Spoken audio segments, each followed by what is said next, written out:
তো বন্ধুরা দেখো, আজকে আমি চিনি ছাড়া একটা সন্দেশ তৈরি করে দেখাবো। নারকেল আর ছানা দিয়ে সন্দেশটা আমি তৈরি করব। তো আমি চিনি দেব না, একদম সম্পূর্ণ গুড় দিয়ে তৈরি করব, তাতে হেলদি হবে। তো দেখো, এরকম একটা সন্দেশ আমি তৈরি করে নিয়েছি। তো কিভাবে করেছি সেটা আমি দেখাচ্ছি। প্রথমে আমি কড়ার মধ্যে 1 লিটার দুধ নিয়েছি। এই দুধটার থেকে আমি 1 কাপ পরিমাণ দুধ আগে তুলে রাখবো। একটু নাড়াচাড়া করে নিলাম। এবার 1 কাপ পরিমাণ দুধ আমি তুলে রাখবো। এটা আমি পরে কাজে লাগাবো। তো আমি 1 কাপ দুধ তুলে নিলাম। এবার এই দুধটা জাল হয়ে গেলে এটাকে আমি ছানা কাটিয়ে নেব। আমি এখানে ভিনিগার দিয়ে কাটিয়েছি, লেবু দিয়েও কাটানো যেতে পারে। তো দেখো, ছানা কাটিয়ে আমি কিছুটা ঠান্ডা করে নিয়েছি। এবার আমি একটা বাটির মধ্যে, নেটের মধ্যে এটাকে আমি ছানার থেকে জলটা ঝরিয়ে নেব। জলটা ঝরিয়ে আমি প্রথমে ঠান্ডা জলে ভালো করে ধুয়ে নেব, কারণ ভিনিগারের টকটা ধুয়ে নিতে হবে, তা নাহলে ভালো লাগবে না। তো এবার এর মধ্যে ভালো করে জল ঢেলে ধুয়ে নেব। ধুয়ে নিয়েছি। এবার এটা আমি একটা গ্লাসের ভিতরে দেখো টাঙিয়ে রাখবো। তাহলে হবে কি, যে এক্সট্রা জল আছে ঝরে যাবে, শুকনো শুকনো হবে। দেখো, তোমরা কলের মধ্যেও বেঁধে দিতে পারো বা আরও কোনো শিলবাট্টার ওপর রাখতে পারো, অসুবিধা নেই। আমি এইভাবে রাখলাম। এবার কড়ার মধ্যে ঘি দিয়েছি। ওদিকে ছানার জলটা ঝরে গেছে। আচ্ছা দেখো, ছানাটা আমি দেখতেই পাচ্ছ ছানায় জল নেই। এবার ঘিয়ের মধ্যে ছানাটাকে আমি অনবরত নাড়তে লাগবো,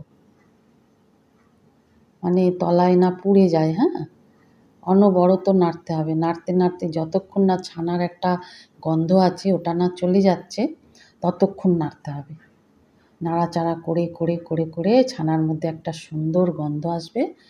এরপর এর মধ্যে আমি গুড় দেব, পাটালি গুড় দেব। আমি পাটালি গুড় বন্ধুরা শীতের সিজনে অনেক কিনে আমি ফ্রিজে রেখে দিয়েছি। যখন আমার কোনো মিষ্টি খেতে ইচ্ছা করে বা কিছু তৈরি করতে ইচ্ছা করে, আমি তার থেকে ভেঙে ভেঙে রান্না করি। তো দেখো, পাটালি গুড় দিয়ে আমি পাটালি গুড়টাকে ভালো করে গলিয়ে নিচ্ছি। গলিয়ে নিয়ে অনবরত নাড়তে হবে। গুড়, ছানা যেহেতু এগুলো আছে, এটা কিন্তু তলায় ধরে যাওয়ার চান্স অনেকটাই। সেই জন্য কন্টিনিউ নাড়াচাড়া করতে হবে। নাড়াচাড়া করে দেখো একদম সুন্দর হয়ে গেছে। এবার ওই যে কর্নফ্লাওয়ার আমি তুলে রেখেছিলাম 1 কাপ, দুধের সাথে মিশিয়ে এবার এটা আমি ঢেলে দিলাম। এটার সাথে নাড়াচাড়া করতে থাকবো। দেখো, নাড়তে নাড়তে সুন্দর একটা আঠা আঠা সুন্দর একটা ভাব চলে আসবে। আমি কিছুটা শুকনো নারকেল গুঁড়ো দিয়ে দিলাম। তোমরা পারলে এখানে একদম তাজা নারকেল দিয়ে দিতে পারো, অসুবিধা নেই।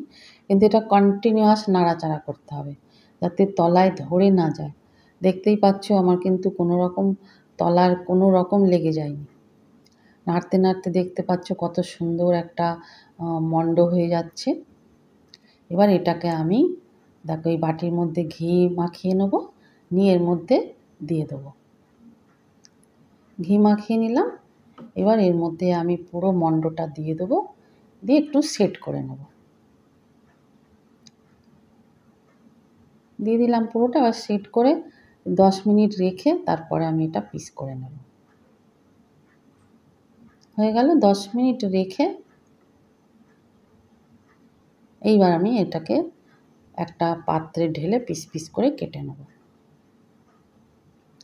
একটু ওপর থেকে নারকেল গুঁড়ো ছড়িয়ে দিচ্ছি। আমি নারকেল গুঁড়ো দিয়েছি বড় চামচের 2 চামচ। আবার উপর থেকে একটু শুকনো ছড়িয়ে দিলাম, ভালো লাগবে খেতে। তো বন্ধুরা 10 মিনিট রেখে দেখো, এবার আমি এটাকে ঢেলে নেব। তো আমি ট্রেটার মধ্যে ঢেলে নিচ্ছি। দেখো, বেশি কষ্ট করতে হবে না, আপনি হতেই পড়ে যাবে, তলায় ঘি দেওয়া আছে না। তো বন্ধুরা ভালো লাগলে লাইক করবে, শেয়ার করবে। এবার আমি পিস পিস করে কেটে দেখাচ্ছি। কত সুন্দর হয়েছে ভাবো। তোমরা এখানে পারলে ড্রাই ফ্রুটস দিতে পারো, কোনো অসুবিধা নেই। আমি শুধু নারকেল গুঁড়ো দিয়ে আজকে করেছি। তো দেখাচ্ছি, দেখো নরম হয়েছে। তো বন্ধুরা লাইক করবে, শেয়ার করবে, চ্যানেলটি সাবস্ক্রাইব করবে। বেল বাটনটা প্রেস করে দেবে, যাতে অল নোটিফিকেশান তোমার কাছে আগে পৌঁছে যায়। ভালো লাগলে মিষ্টিটা তৈরি করে খাবে। থ্যাংক ইউ সবাইকে। টাটা।